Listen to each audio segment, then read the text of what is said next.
Dear student, welcome. SVM online class में आपका स्वागत है। और आज आपकी जो बुक ज्योग्राफी है उसकी शुरुआत करते हैं हम। आपने पिछली क्लास 11th में भी ज्योग्राफी पढ़ी होगी, तो इस क्लास की जो ज्योग्राफी है वो 11th क्लास की अपेक्षा बिल्कुल आसान ज्योग्राफी है। आपको इसमें ज्योग्राफी है वो दो अलग अलग भागों में पढ़नी है, ठीक है। आपकी जो बुक है उसके अंतर्गत आपको जो ज्योग्राफी के जो अलग अलग भाग हैं वो दिए हुए हैं, तो आपको पता होना चाहिए कौन से दो भागों के तहत हमें पूरी ज्योग्राफी पढ़नी है। तो आपकी किताब के अंदर जो ज्योग्राफी है उसके दो अलग अलग पार्ट हैं। अगर हम खंड अ की बात करें,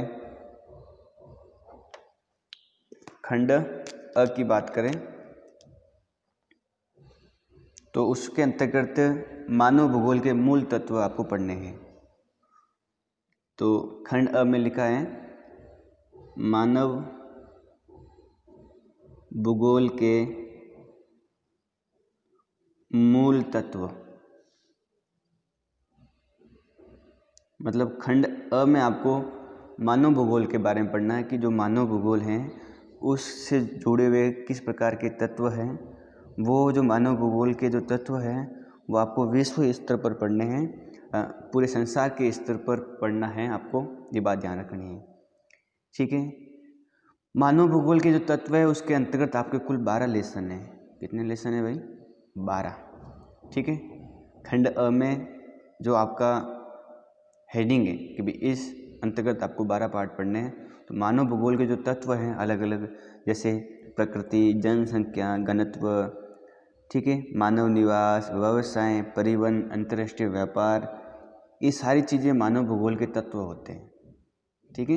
ये आपको इसके अंतर्गत पढ़ने हैं। तो खंड अ के अंदर खंड जो ब है, अगर हम उसकी बात करें तो उसके अंदर भी आपको भारत के बारे में पढ़ना है। तो भारत की जो जनसंख्या है, पॉपुलेशन ऑफ इंडिया, उसके संबंधित जानकारी लेनी है। और भारत की जो इकोनॉमिक है, अर्थव्यवस्था है, उसकी आपको जानकारी लेनी है, ठीक है। तो पहली बात तो अपन को ये समझना है कि पूरी किताब में क्या पढ़ना है। तो आपको पूरी किताब के अंदर मानव भूगोल के जो मूल तत्व हैं वो पढ़ने हैं, और भारत की जो जनसंख्या से जुड़े हुए अलग अलग पहलू हैं वो पढ़ने हैं, और भारत की जो इकोनॉमिक है, अर्थव्यवस्था है, उसको पढ़ना है। तो खंड अ और ब में आपको पता लग गया होगा क्या पढ़ना है। अब देखो, इसमें आपके कुल 12 पार्ट हैं और इसमें कुल आपके 13 पार्ट है। कितने पार्ट है भाई? 13। तो 12 और 13 कुल कितने लेसन हैं आपके ज्योग्राफी में? कुल 25 लेसन है।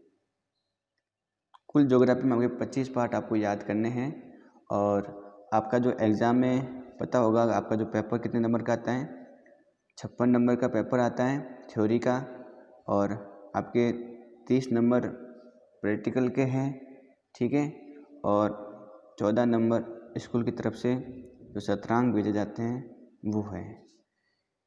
इस हिसाब से आपको पता लग गया होगा कि 13 पार्ट और जो 12 पार्ट है वो कुल पार्टों की संख्या हो गई। इसमें 56 नंबर का आपका क्या हो गया? पेपर हो गया। 30 नंबर का ये थ्योरी हो गई, ये प्रैक्टिकल हो गया, और ये शतरंज हो गया, ठीक है। ईयर मार्क हो गए, पूरे साल के जो मार्क्स 14 नंबर भेजे जाते हैं वो इसके अंतर्गत ध्यान रखना है। तो मेरे हिसाब से आपको ये पता लग गया होगा कि मानव भूगोल के अंदर आपको मानव भूगोल से संबंधित बातें पढ़नी हैं। आपको विश्व की जातियाँ, प्रजातियाँ, जनसंख्या, मानव निवास, ये सब इसमें पढ़े जाते हैं। और भारत की जनसंख्या के जो अलग अलग तत्व हैं कि जनसंख्या का वितरण हो, जनसंख्या का घनत्व हो, संसाधन हैं, ठीक है, अर्थव्यवस्था से जुड़ी हुई जो चीज़ें हैं, कृषि, उद्योग, परिवहन, वो भारत से संबंधित इसमें पढ़ना है। तो पहले जो भाग है उसमें आपको संसार से संबंधित बातें पढ़नी है, और खंड ब में आपको क्या पढ़ना है? भारत से जुड़ी हुई चीज़ें पढ़नी है। तो मेरे हिसाब से ये बात आपको समझ में आ गई होगी। तो हम खंड अ की जो पहली बात है मानव भूगोल के तत्व, उसकी शुरुआत करते हैं और नए लेसन की शुरुआत कर देते हैं। तो हम आज पहला पार्ट शुरू करते हैं। आपके जो पहला पार्ट का नाम है वो आपको पता होना चाहिए, क्योंकि पाठ का नाम पता होने से आपको ये समझ में आएगा कि आखिर पाठ के अंदर किस चीज़ के बारे में पढ़ना है। तो लिखा है मानव भूगोल, ह्यूमन ज्योग्राफी, ठीक है। और प्रकृति व विषय क्षेत्र, ये आपके फर्स्ट लेसन का नाम है। मानव भूगोल, प्रकृति व विषय क्षेत्र, तो ये पूरे लेसन का नाम है। इसका मतलब ये हुआ कि हमको मानव भूगोल से संबंधित बातें पढ़नी है, और मानव भूगोल के अलावा हमें प्रकृति से संबंधित जो मानव भूगोल है उसकी बात करनी है, और प्रकृति और जो अलग अलग विषय क्षेत्र हैं वो मानव भूगोल के संदर्भ में पढ़ना है। तो पाठ का नाम मेरे हिसाब से आपको पता लग गया होगा कि मानव भूगोल से जुड़ी हुई बातें पढ़नी है, कि मानव भूगोल क्या है, मानव भूगोल की क्या अलग अलग परिभाषाएं हैं, ठीक है। और प्रकृति और विषय के क्षेत्र में आपको ये मानव भूगोल पढ़ना है।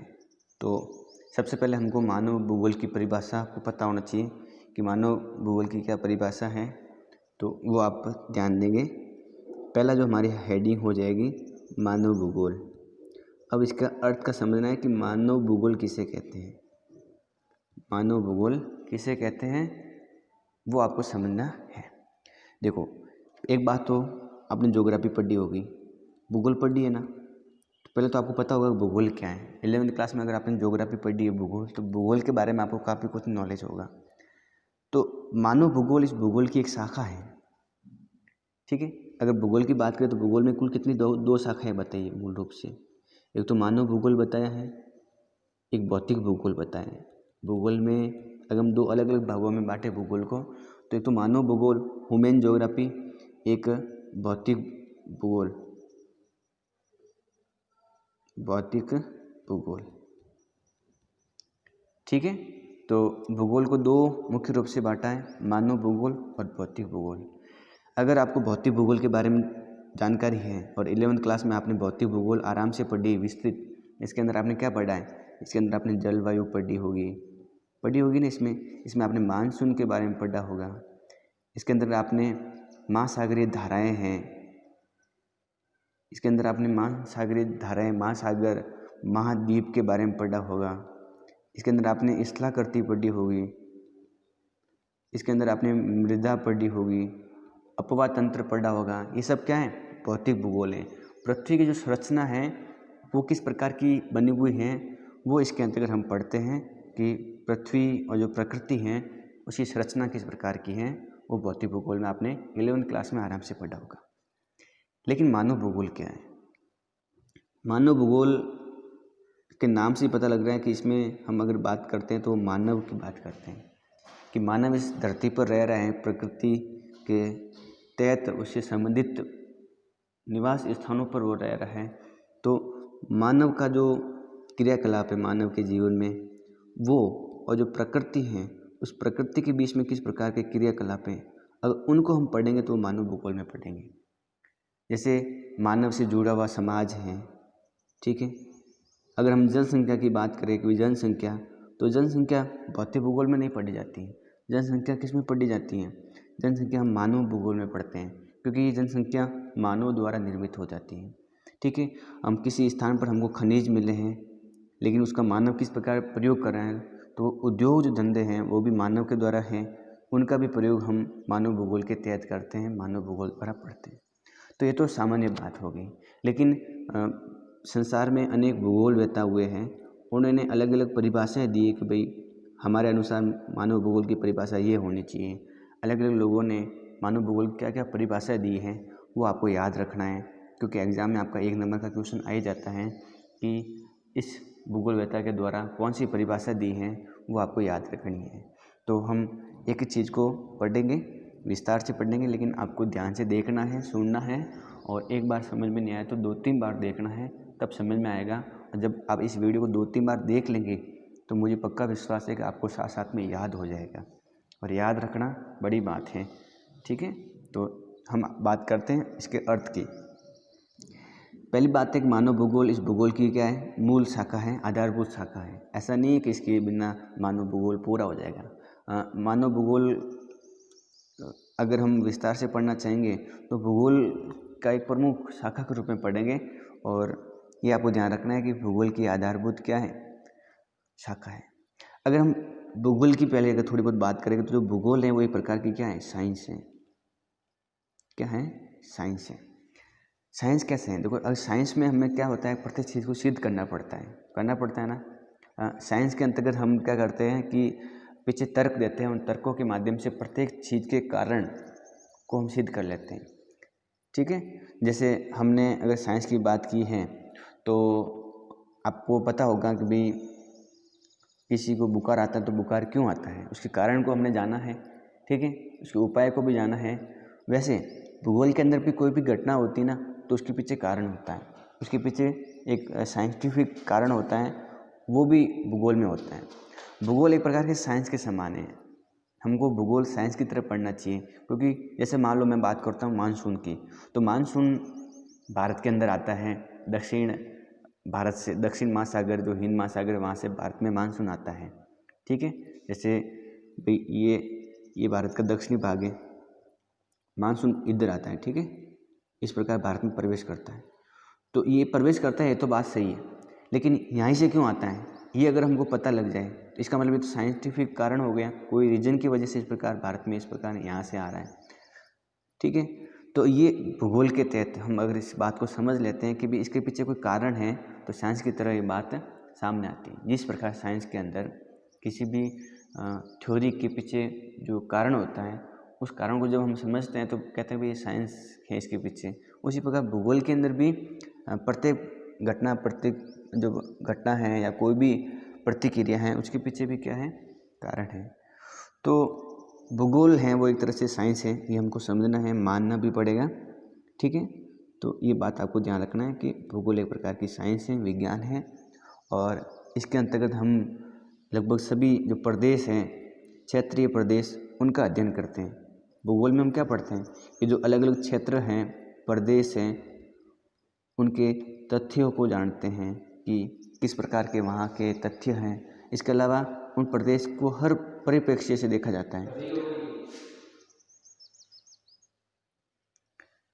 तो उस प्रदेश को हर परिप्रेक्ष्य से देखना पड़ता है। परिप्रेक्ष्य मतलब होता है हर तरफ से देखना पड़ता है कि भाई उस प्रदेश की जनसंख्या क्या है, उस प्रदेश के अंदर स्थलाकृति क्या है, उस प्रदेश की भौगोलिक कंडीशन क्या है, उस प्रदेश की जलवायु क्या है, उस प्रदेश का तापमान क्या है। सारी चीज़ें हम भूगोल में पढ़ते हैं कि भाई कोई क्षेत्र है, कोई प्रदेश है, उसके इर्द गिर्द भौगोलिक कारण कुछ भी हो सकता है, वो सब इसके अंतर्गत पढ़ते हैं अपन भूगोल के अंदर। अगर हम भूगोल को एक अध्ययन क्षेत्र में देखें कि भाई भूगोल आखिर क्यों पढ़ी जाती है, हम ज्योग्राफी क्यों पढ़ते हैं, ज्योग्राफी से हमको क्या फ़ायदा है। तो अगर ज्योग्राफी की बात करें तो ज्योग्राफी एक तरह से किसी भी प्रदेश को मूल्यांकन कर देती है कि इस प्रदेश की क्या कंडीशन है।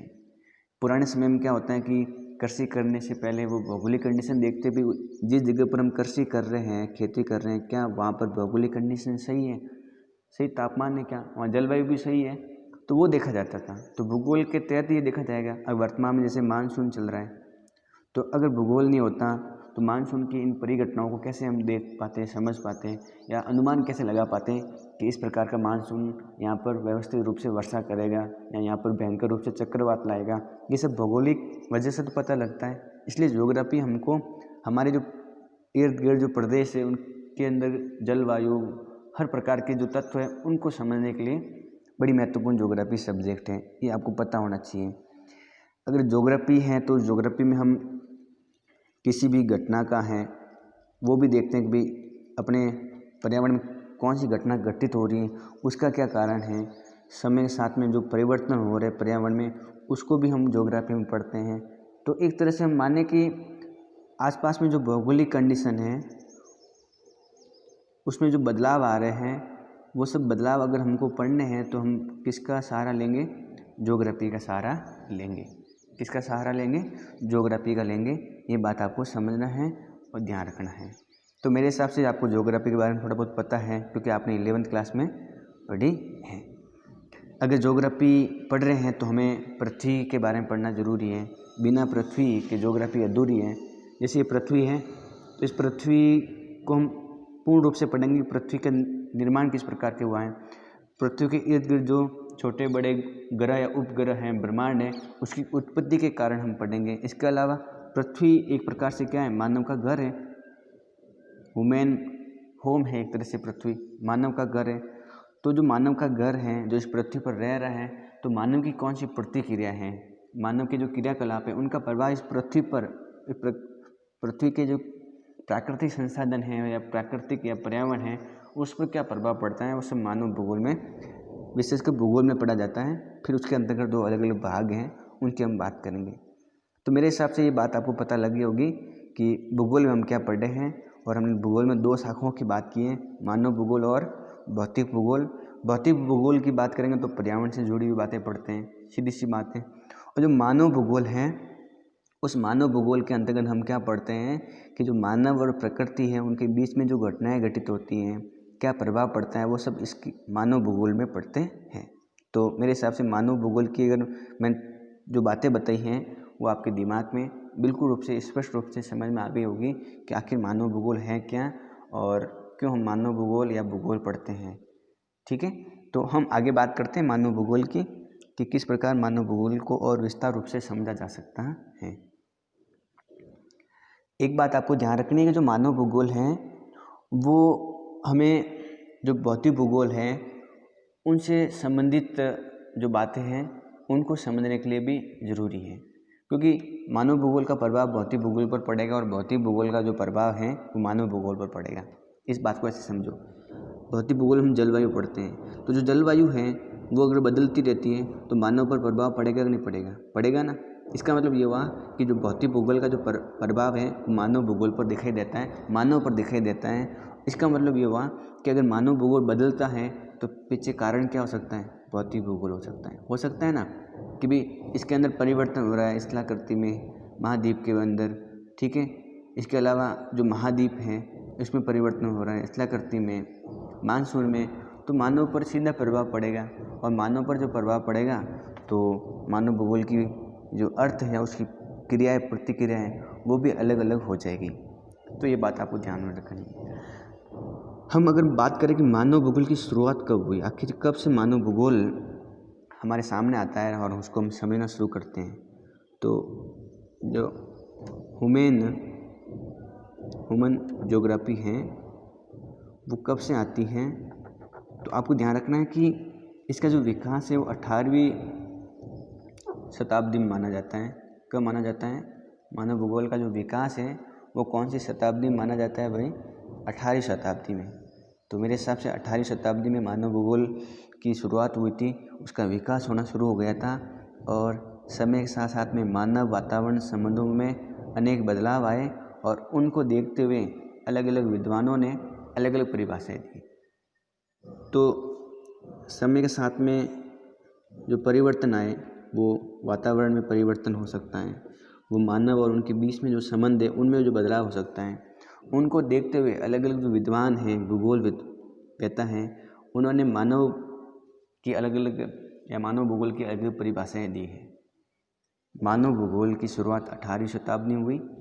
समय और वातावरण में मानव और वातावरण में समय समय पर बदलाव आने की वजह से भूगोल वेत्ताओं ने या विद्वानों ने अलग अलग परिभाषाएं दी हैं।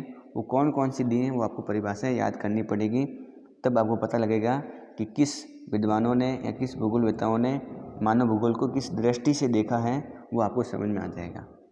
चलो, तो हम एक एक भूगोल वेत्ताओं के बारे में बात कर लेते हैं कि कौन कौन से भूगोल वेत्ता ने कौन कौन सी परिभाषाएं दी हैं। तो आगे बात करते हैं। अब है मानव भूगोल की परिभाषाएं हमको देखनी है।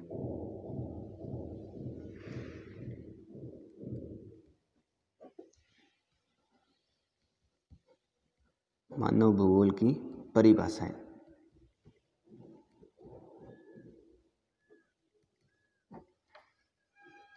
ठीक है, अब देखो, सबसे पहले आपको एक भूगोल वेत्ता का नाम याद करना है। उसने कौन सी परिभाषा दी है उसको आप याद रखेंगे। एक जर्मन का भूगोल वेत्ता था, जर्मन भूगोल वेत्ता था, और उसका नाम आप याद करेंगे। उसका नाम था फ्रेडरिक रेटजेल। मैंने एक भूगोलवेत्ता का नाम बताया अभी जो जर्मनी का था और उसका नाम था फ्रेडरिक रेटजेल। तो नाम याद हो जाएगा क्योंकि यहाँ से क्वेश्चन आता है एग्जाम के अंदर कि फ्रेडरिक रेटजेल के अनुसार मानव भूगोल की क्या परिभाषा है। तब आपको इनका नाम याद होना चाहिए और इसकी परिभाषा भी अच्छी तरह से याद होनी चाहिए। ठीक है, तो इन्होंने मानव भूगोल की क्या परिभाषा दी है, इनके अनुसार मानव भूगोल आखिर है क्या, हम अगर उसकी बात करें तो ध्यान रखना है कि इन्होंने परिभाषा दी है। इन्होंने कहा कि जो मानव भूगोल है, इन्होंने कहा कि जो मानव भूगोल है वो मानव समाजों, जो मानव के जो समाज हैं उनको, तो मानव भूगोल मानव समाजों और धरातल, धरातल समझते हो ना, और धरातल के बीच संबंधों का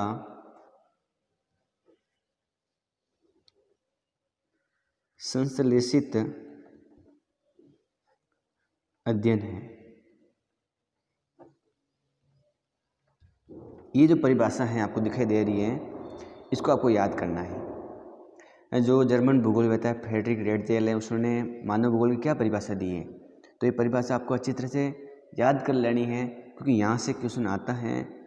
तो उन्होंने परिभाषा क्या दी है कि मानव भूगोल जिसकी हम बात कर रहे हैं वो क्या है, वो मानव समाज, तो मानव समाजों और धरातल के बीच के जो संबंधों का संश्लेषित अध्ययन है। संश्लेषित अध्ययन का मतलब क्या होता है कि संश्लेषित अध्ययन का मतलब ये होता है कि मिलाया हुआ अध्ययन है। मानव भूगोल एक ऐसा अध्ययन है जिसमें हम मानव समाज और धरातल के बीच के जो संबंध हैं उनको मिलाकर पढ़ते हैं। मानव भूगोल में क्या पढ़ते हैं, मानव समाज और जो धरातल है उनके बीच में जो भी संबंध हैं उनको साथ में मिला करके उनको संश्लेषित रूप में हम क्या करते हैं, उसका अध्ययन करते हैं। बात समझ में आ गई ना कि जर्मन जो भूगोलवेत्ता है रेटजेल, उनके अनुसार मानव भूगोल की क्या परिभाषा है।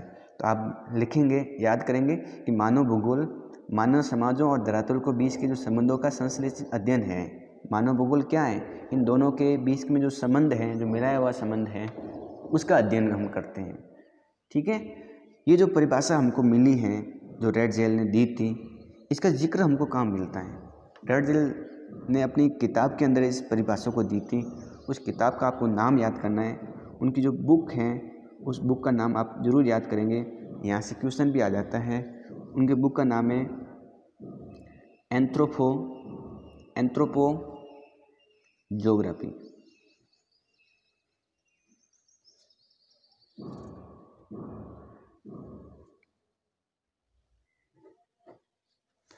ठीक है, तो आपको ये याद करना है कि बुक का नाम क्या है, एंथ्रोपोजोग्राफी। इनकी बुक ये रेटजेल की बुक है, ये आप अच्छी तरह से याद करेंगे कि इसकी बुक में या इनकी बुक में किसकी परिभाषा दी हुई है, मानव भूगोल की। और मानव भूगोल की क्या परिभाषा दी है कि जो मानव समाज और धरातल है उनके बीच में जो अध्ययन, उनके बीच में जो भी संबंध है उसका अध्ययन हम मानव भूगोल में करते हैं। ठीक है, तो मानव भूगोल में अगर हम अध्ययन की बात करें तो हम मानव समाज और धरातल के बीच के जो भी मिलाया हुआ अध्ययन ज्ञान है या उसके संबंध है उनका अध्ययन करते हैं। ये मेरे हिसाब से आपको पता लग गया होगा। दरअसल जो रेटजेल साहब हैं, उन्होंने, अगर हम परिभाषा की बात की है कि भी इस प्रकार की परिभाषा है, तो उन्होंने अपने बुक के अंदर पार्थिव एकता पर विशेष ध्यान दिया। मैंने एक शब्द मैं भी बता रहा हूँ आपको,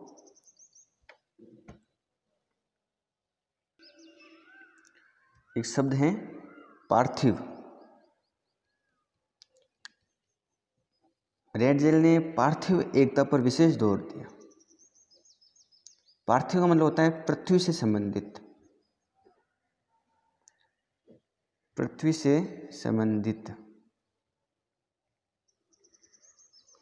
ठीक है, मतलब रेटजेल ऐसा मानते हैं कि जो भी क्रिया है वो पृथ्वी से संबंधित है और पृथ्वी से संबंधित जो भी चीज़ें हैं वो सब एक रूप में और साथ में चलती हैं। तो इनका इन पार्थिव चीज़ों पर विशेष ध्यान था और उन्होंने कहा कि मनुष्य के जो क्रियाकलाप हैं और उनका हमेशा वातावरण पर प्रभाव पड़ता है। इनका ये भी कहना था कि जो मनुष्य है या जो मानव है, उस मानव के जो क्रियाकलाप हैं, जो भी वो क्रियाकलाप करता है, उन क्रियाकलापों का जो प्रभाव है वो हमें वातावरण पर दिखाई देता है। किस पर दिखाई देता है? वातावरण पर दिखाई देता है। तो इस प्रकार से मानव भूगोल की परिभाषा रेडजेल ने बताई, और उन्होंने बताया कि रेडजेल ने और भी बताया कि भी उनकी पृथ्वी से संबंधित जो एकता है उन पर उनका विशेष जोर था। उन्होंने ये कहा कि मानव भूगोल के अंतर्गत अगर हम ये भी पढ़े कि जो मानव के क्रियाकलाप हैं उनका वातावरण पर किस प्रकार से प्रभाव पड़ता है। तो आज के लिए इतना ही। तो आज हमने मानव भूगोल की बात की है, एक भूगोलवेत्ता के बारे में बात की है। तो आप सभी का वीडियो में बने रहने के लिए बहुत बहुत धन्यवाद। वीडियो को 1-2 बार देखें और हो सके तो लाइक करें। तो बहुत बहुत धन्यवाद आप सभी का।